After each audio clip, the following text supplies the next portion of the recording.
Yes, it's me, the Kid JB. For those that know me from the Bucketup podcast to broadcasting football to reviewing Bloody Marys, after too many strangers telling me, you're funny, you should have your own show, I'm doing just that. Welcome to my digital sandbox, the Idontknowshow.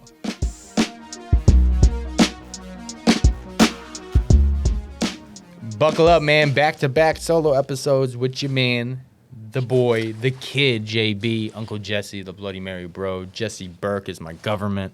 Happy to be back in the booth, back in my digital sandbox, as I call it, as they call it, as we call it, the Idontknowshow, man.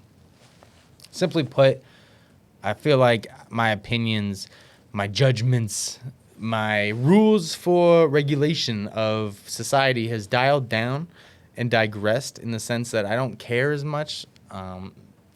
Chalk it up to performance-enhancing medication, maybe the television shows I've been watching, my loving girlfriend that enters my chi, whatever it is, I'm chilling.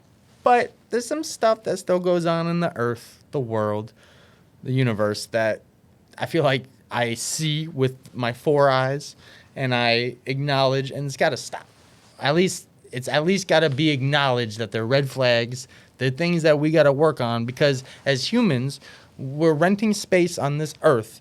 And from the time we're born to the time we leave Earth, we should be improving ourselves and working on things that we did wrong before to get it right. You know what I'm saying? That's what it is. It's a constant improvement, you know?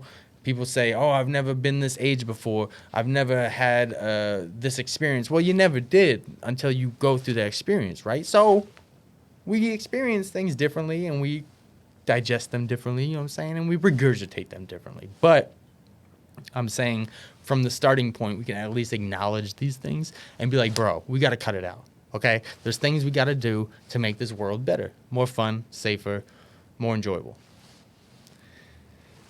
I like to talk. You guys know that. You know what I'm saying? A microphone. If I was into tattoos, I'd probably have a bunch on me. I like speaking. I like public speaking. I like listening. You'd be surprised. I enjoy that. Words, man. I went to college, double major, one of them, communications major, on how to communicate, on how to speak, on how to read rooms, on how to adapt in a moving landscape that is communication. We didn't have text messaging at some point. We didn't have emojis. We didn't have slang. We didn't have jargon and nonverbal communication as strong as we did with inside jokes and body language and those type of things. So, you know, things evolve, and so does the analysis of those things. Off rip, I did an episode on social media, so this will have a little bit of a sprinkle of those things in that, but this is not about social media specifically. This is just as, you know, people in their human vehicle. If somebody corrects you on social media grammarly, or if that's a word with grammar, it's fine, you know. Like I said, you should be above 18 years old to be on social media. And if you don't know the difference between two, and two, and there, it's perfectly fine for somebody to shame you or hit you with the asterisk when you're posting something. It's pretty cringy when somebody says, oh, you said the wrong two, or you said the wrong there. And then they respond with, oh, I don't care about that stuff. It's like you're snitching on yourself, man. You should care about how grammar works. So getting to that, there's some things that people say wrong. You're saying things wrong, which means the impact or the meaning you have behind these sayings are also wrong. So we're going to correct them. My favorite and most important one, I couldn't care less. People often say, I could care less, which is incredibly incorrect. Because what you're saying by saying, I could care less, is literally that you're existing with a margin of care right now, telling us that you could care less, because right now there is a portion of you that cares. Whereas when you actually mean to say, I couldn't care less, means there's no room for you to care any less because you care so little right now. That's what you mean. Not I could care less. It's I couldn't care less. Now, I'm a fair guy, and I hear these arguments. I've heard some people try to input sarcasm, which is often misused as well, but people say, oh no, they're being sarcastic, like I could care less, like letting people know, like, hey, if you want me to, I could care less, but that's still a fallacy because that's still telling that person that you care on the subject that you're discussing. Do better. Irregardless. It's regardless or irrelevant. But it's not irregardless. There's something that you could feel that is it has no regard to the topic at hand, or it's a piece of information that is not pertaining to that, so it's irrelevant. But something can't be irrelevant and not pertaining to regard. Cut that out, bro. It's either irrelevant or it's regardless. It's not irregardless. If you have an itch on your arm, you scratch it. You don't itch it. That's what it's doing to you. I can't wait, or can't explain how many times I hear that. People say, oh, itch it. Just itch your face, itch your nose. No, scratch your nose. I have an itch. I'm scratching my nose. You know what I'm saying? In regards to. You're so powerful. You have so many regards. It's a regard. In regard to. You're applying one. Every topic gets one regard. So, in regard to this topic, this is what I got to say. Not in regards to, bro. I got this regard. I got this regard. Which regard you need, bro? I got the lows. I got the highs. In regards to. Nah. This one's a little bit funnier, man. These people are a little bit guilty when it comes to these things. I hear them by people. This is not a personal attack from these people that say these things, but there are funny filler statements. Things like, no offense, but 9 times out of 10, when somebody says that, they're going to offend you. Or, not for nothing. We know. Nothing is for nothing. So if you say not for nothing, clearly, because you're saying something, so there has to be a not for nothing. Just saying. We know you just said that. You don't need to tell us that. Hey, I'm the best ever, just saying. Cool, bro. How much mayo you want on that sandwich? You know what I'm saying? Filler things.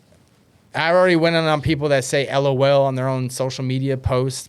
Clearly, they're not going to say LOL verbally, but, it's okay to actually laugh when you're saying something because then you're suggesting laughter and you're kind of providing that vibe.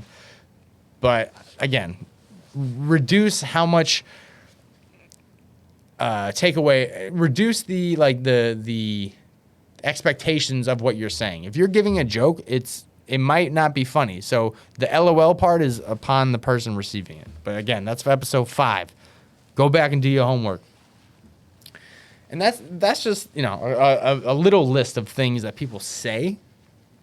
And again, I am capable of putting on headphones, walking away, not engaging in conversations to solve these problems. And again, these problems are very lower level, low vibrational. Again, these are not preventing humans from, seeing Wakanda or whatever, our next universe is.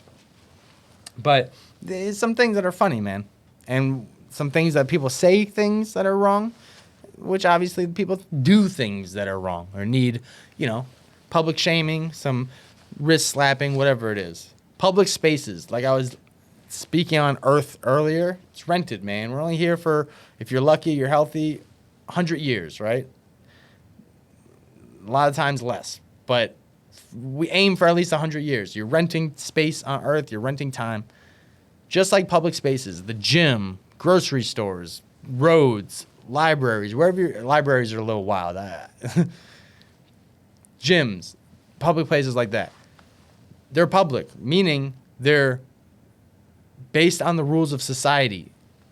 And no one owns those spaces. I mean, you can own a gym, yes, so the rules of that business owner or whatever. But for the most part, LA Fitnesses and stuff, those are, the community based on the members.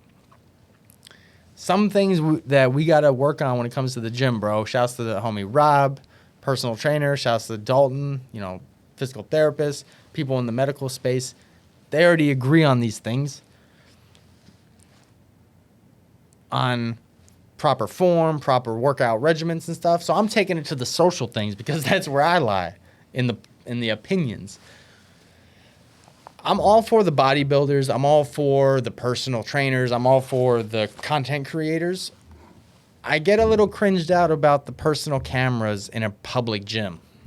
I'm somebody that recovered from surgeries, shoulder, foot surgery. I play hockey. I play sports. I like to, capture these moments, share them. That's fine.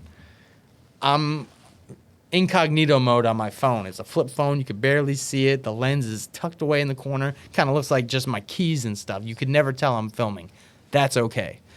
I am cringed out beyond belief that there's people setting up full-on tripods with Canon, the cameras with Ashton Kutcher on the commercial type quality in the gym, posted up right in front of the machines, doing these workouts as if they're Arnold Schwarzenegger or something. It's like, guys, unless you reserve the gym and there's nobody there, that's next level cringy, man.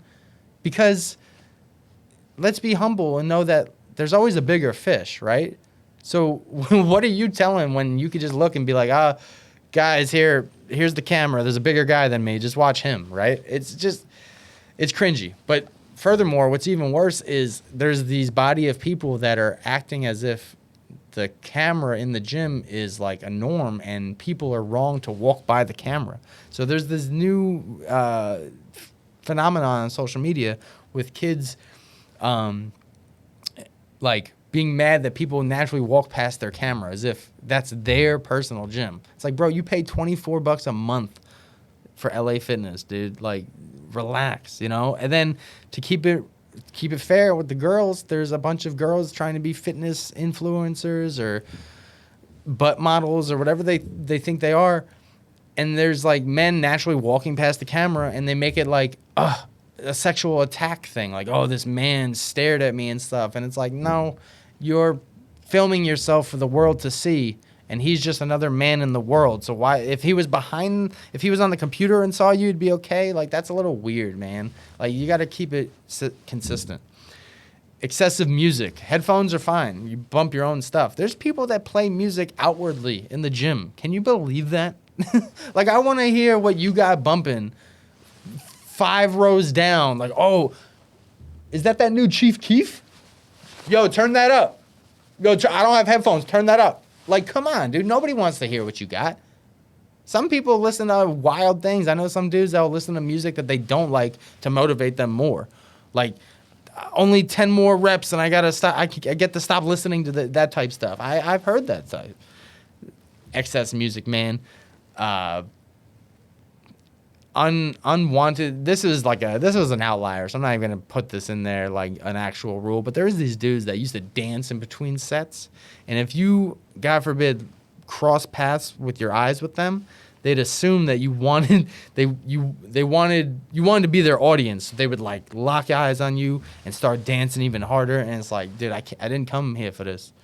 So those type of things need to stop. The steam room, the sauna, the hot tub, the pool, the very vulnerable, confined, intimate spaces, those even have even heightened rules. Steam room, you don't wear shoes. You wear flip-flops or barefoot. You're bringing in nasty, disgusting dirt from the outside to the gym, which you should be wearing your sneakers in your backpack and not putting your sneakers on till after you get in the gym anyway. But that's just me, who has clean sneakers that look like I just bought them yesterday, but they're 8 years old. That's another conversation. Disgusting sneakers that are in the ground on the steam room, and then you're breathing it in. Ugh, disgusting. And this is the place you sit and you calm and you relax, right? It's calming. I kind of want to whisper into the microphone to tell you the type of voice you use in a steam room. It's kind of like the voice you do when you see somebody hiking. Hi, That's the voice you use in a steam room. You chill. You don't talk. You don't play music. There's people talking, screaming across the room in the steam room, talking about the finals, the Yankees and stuff, which I'm all for, but not now. Time and place. The worst, talking about the doings, is the people doing the jumping jacks, the crunches, the CrossFit in the steam room, dude. I talked about how small that room is. Imagine somebody bumping elbows with you, and they're just doing jumping jacks, and they're doing that awkward breathing counting thing. 4, 5. It's like, bro, you're stressing me out. This is the opposite of what I came to this room for. So cut that out, bro. I saw a sign earlier, which was kind of funny. It's like the universe speaking to me because I wanted to talk about it on this episode. I feel like the phone has evolved. I said this earlier a couple episodes ago about like my cell phone number is now just an answering machine. Like if you call my phone, I'm not answering the first time. I'm just not. You're going to get my voicemail. And then if I find out who it is, I'll call you back. Texting is how you reach me. Texting and social media. So if you DM me on Instagram, it's a faster response than if you call me. Because why are you calling me? You know what I'm saying? You can see my face on Instagram. You only see my voice. I assume if somebody's calling me, I assume someone's dead, okay? I assume everything is a Sopranos episode if you call me. So don't. And with that, stop talking on the phone in public, bro. That's so cringy. I used to think that like, oh, it's fine. I'm minding my business. Bro, I get distracted easily. I can't be on the phone unless, like, I tell people to shut up. I'm very rude. Hey, shut up. What? You know, I'm like that. So I can't imagine being out and about and trying to talk to a conversation while trying to exist in this world. And to keep it honest, man, I'm like, what are you talking about? Like, the world is, you're only awake for like 10 hours, 12 hours a day. Like, you think you want to reserve 30 minutes of the 12 hours I'm awake? Like, I don't know. I've just never seen a phone conversation that was worth it. You know, like, just text me, just call me. With that, man, people talking in public on the phone, speakerphone, FaceTime, that's the cringiest. I love my niece. I love my nephew. I be on the FaceTime with them. They live in New York, you know what I'm saying? My from. So I don't get to visit them often, so I FaceTime them. But I'm not in the supermarket like, let me get a pound of tuna. What toy is that? You know, no, I'm at home with it, you know? I can't tell you how many people are on FaceTime. And I've actually had to cut friends off from doing it with me. They hit me up, what's up, bro, what are you doing? I'm like, nothing, you got something to say? And they'll just be driving somewhere or just like, no, I'm just at the gym right now. I'm like, bro, call me back later. Like, I'm not that important. So FaceTime, gotta go. I'd say bumping music in the car, like, you know, pulling up to a parking spot or something, but that's kind of died down a little bit. People are not really doing that as much. I was going to say movie theaters. Again, that's kind of died down as well with the expansion of streaming services. I love staying at home watching a movie. You know, you got the pause button, you got the rewind button, you got the refrigerator, you got the bathroom.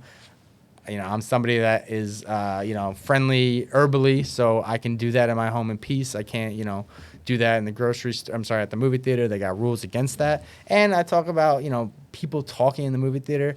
I can't tell you that I almost got in a fist fight with like a 13-year-old the last time I went to a movie theater when I saw James Bond, my dad. And, yeah, you know what I'm saying? No matter what age you are, you talking in a movie theater. These hands are UPS, bro. They always deliver. Getting to that, man. Some of these pet peeves or these advices, they're just, kind of how I feel. It's not like, you have to do this, obviously. Some of these are important, some of these are not. So it's up to you to decide what really is. Fashion, bro. I am not the fashion police. I am not the end-all, be-all when it comes to clothing. But I have some pet peeves that, grind my gears a little bit, bend my fingernails backwards when it comes to style. And I think maybe there's some things that people could work on. Brand clashing.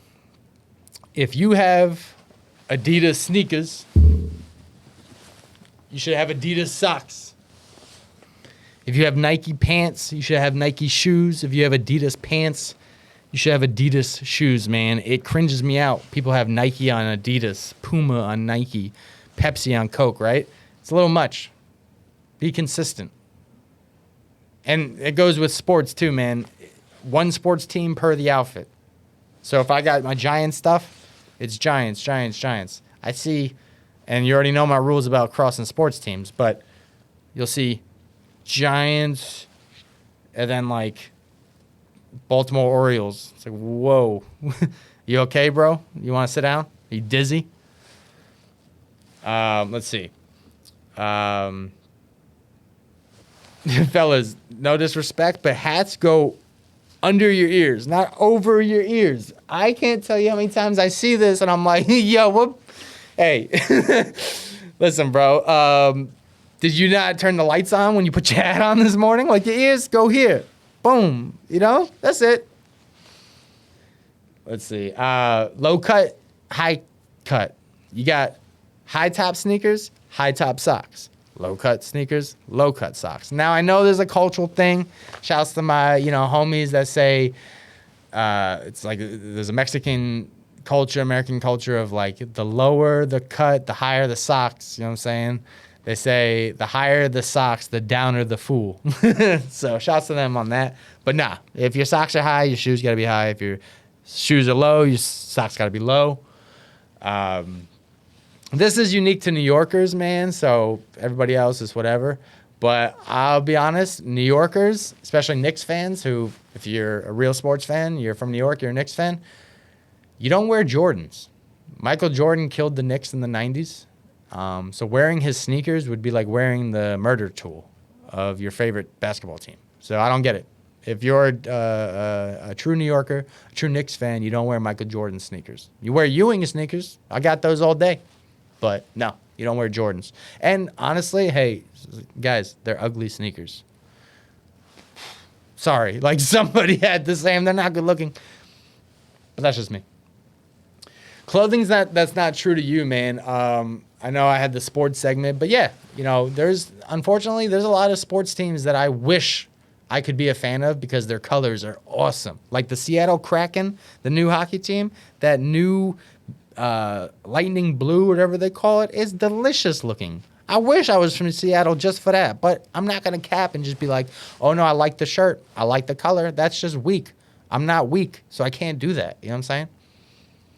Same with, music. I love Tupac musically. He's from New York. I know people think he's from the West Coast because he repped it.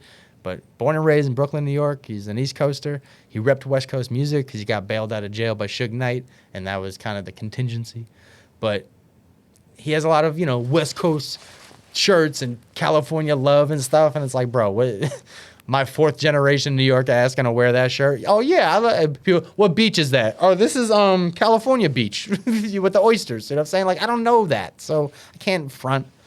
And conversely, man, I keep it honest with girls and boys. I see a trend of girls wearing a lot of band merchandise to bands they don't listen to.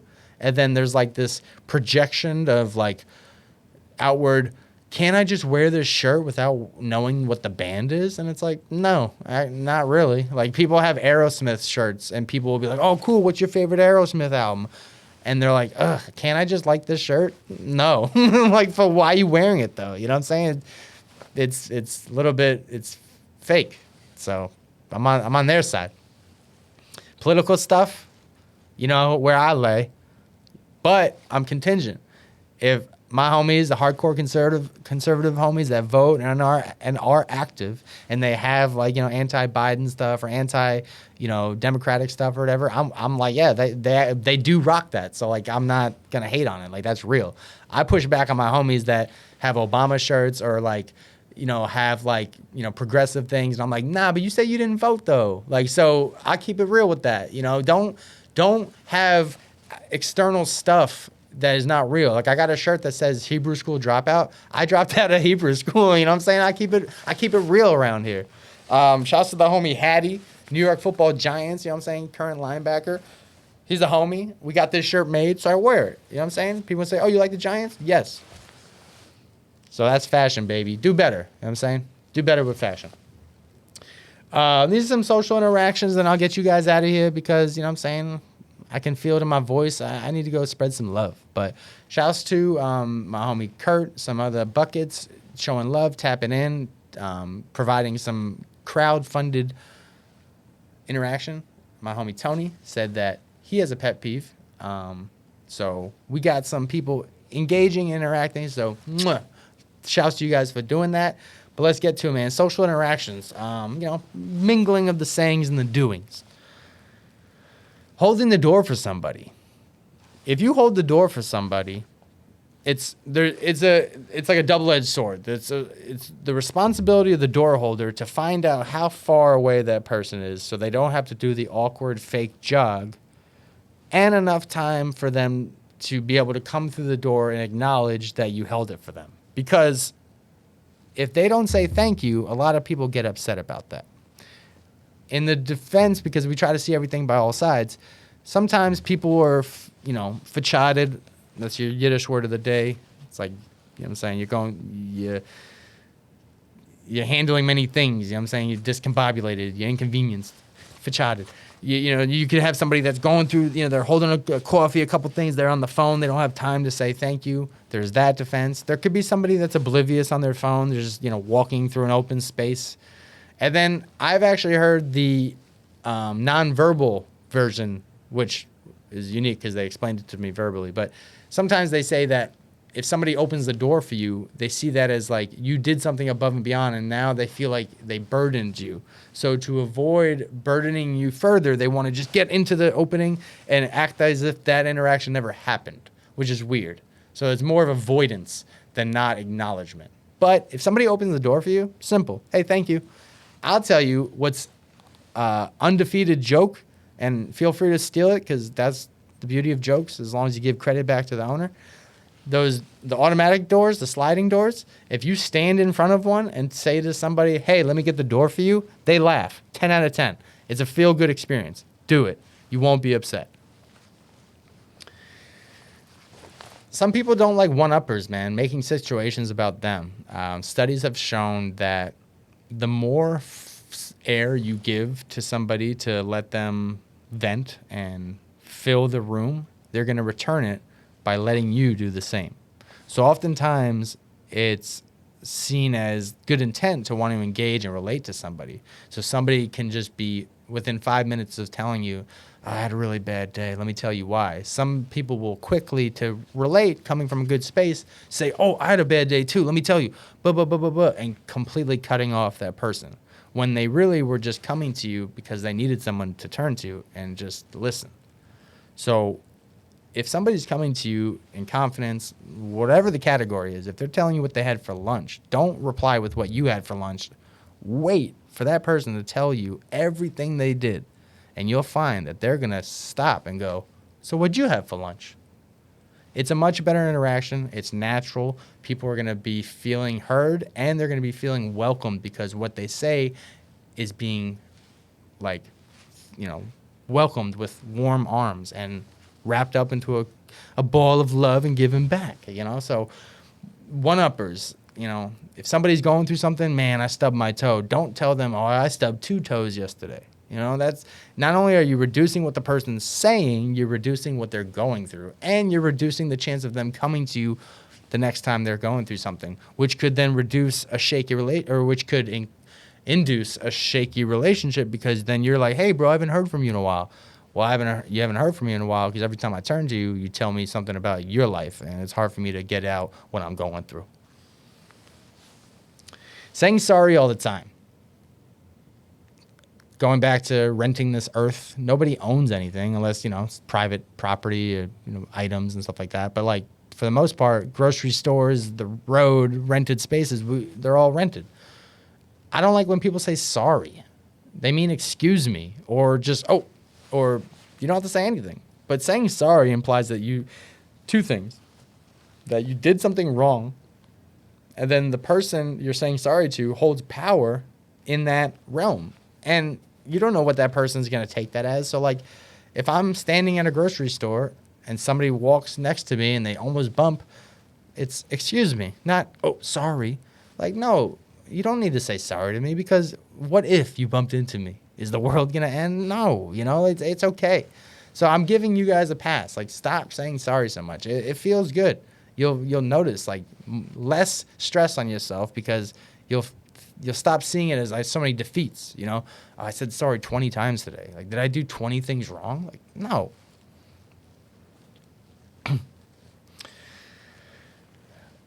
things go wrong, man. I used to tell this at when I was a cell phone salesman.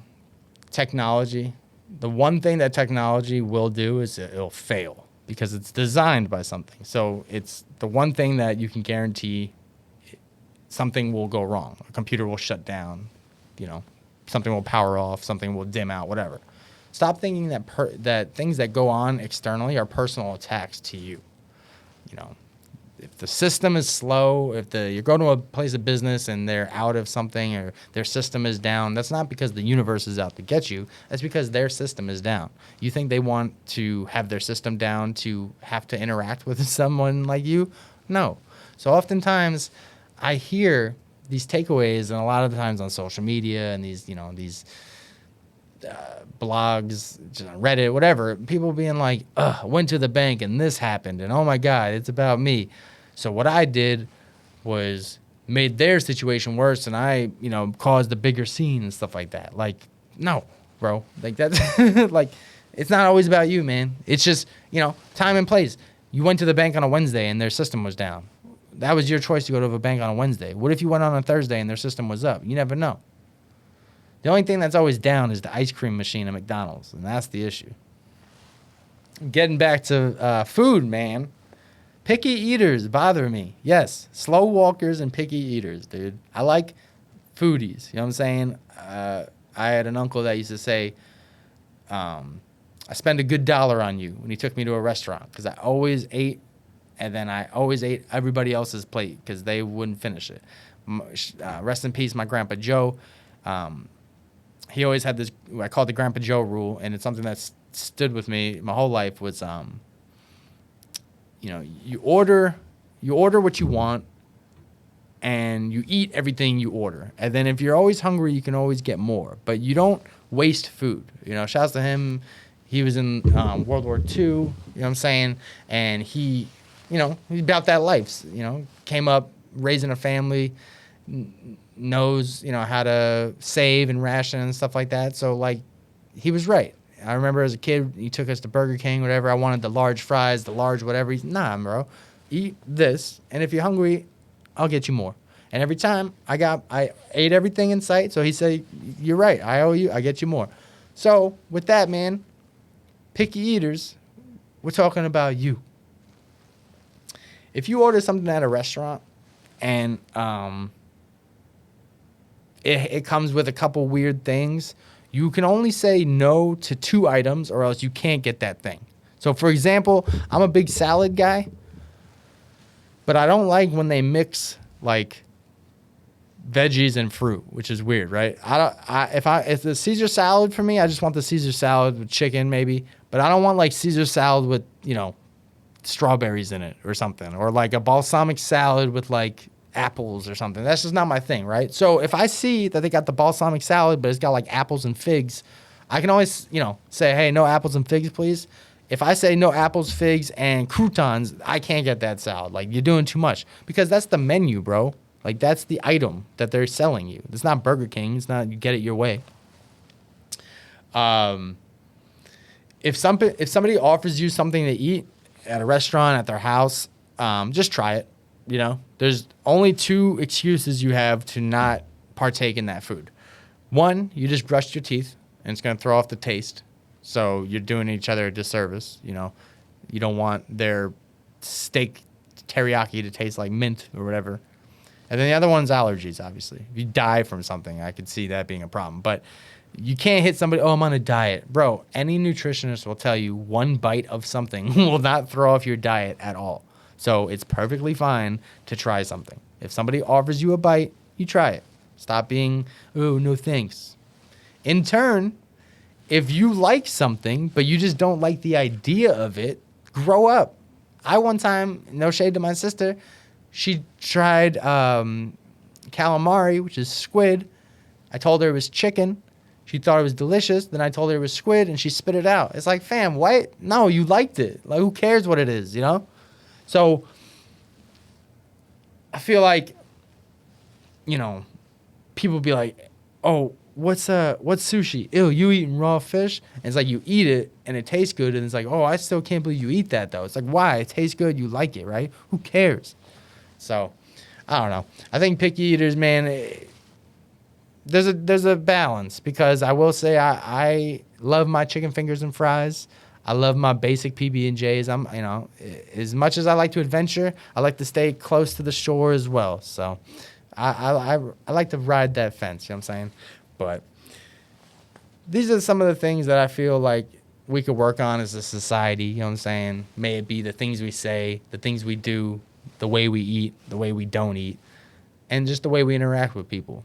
Again, I feel like I'm an opinionated dude, but it's dialed down throughout the years, and it's constantly evolving. As like I said, we're on Earth and we're learning as we go.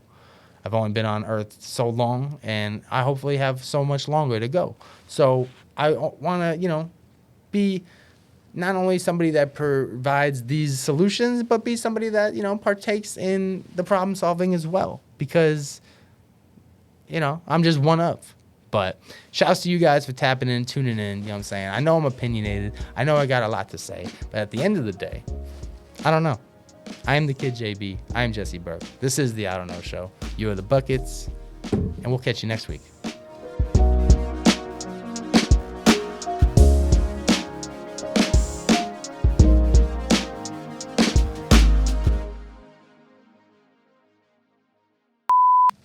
Episode number 14, the I Don't Know Show, Petty Peeves. Or no, Petty Pet Peeves. Petty Peeves. That sounds like an Italian. Hey, that's Petty Peeves over there. Yeah. Hey, hide your bananas from Petty Peeves.